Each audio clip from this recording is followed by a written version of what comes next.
من و دل تا جوون بودیم، دو یار مهربون بودیم، واسه هم قصه می گفتیم، واسه هم زبون بودیم. من و دل تا جوون بودیم، دو یار مهربون بودیم، واسه هم قصه می گفتیم، واسه هم زبون بودیم. به هر جایی که می رفتیم عزیز این و اون بودیم، سری داشتیم و سامونی چه با نامونشون بودیم.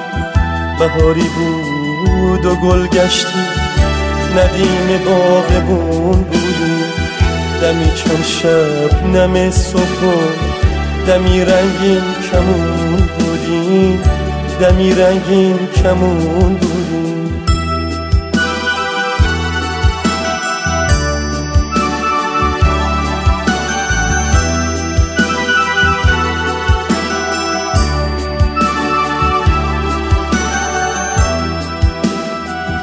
حالا دیگه من و این دل دوتا نامهربون هستیم، تو این دنیای پر نیرنگ غریب و خسته جون هستیم.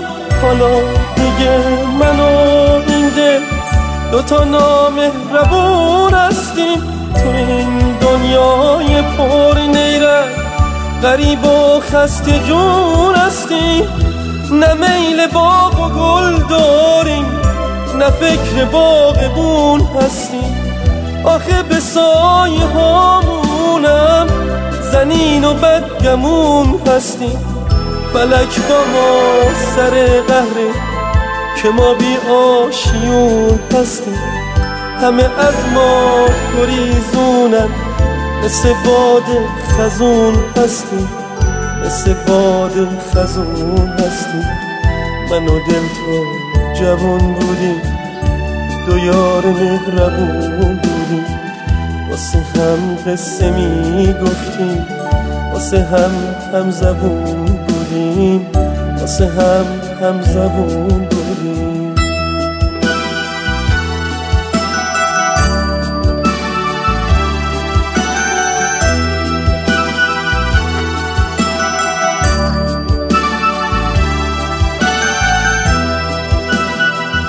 من و دل تا جوون بودیم، دو یار مهربون بودیم، واسه هم قصه می گفتیم، واسه هم زبون بودیم.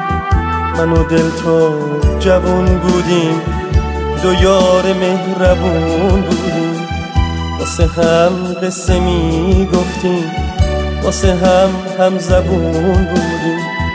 به هر جایی که می رفتیم عزیز این و اون بودیم، سری داشتیم و سامونی چه با نامونشون بودیم. بهاری بود و گل گشتیم، ندیم باغبون بودیم، دمی چون شب نم صبح، دمی رنگین کمون بودیم، دمی رنگین کمون بودیم.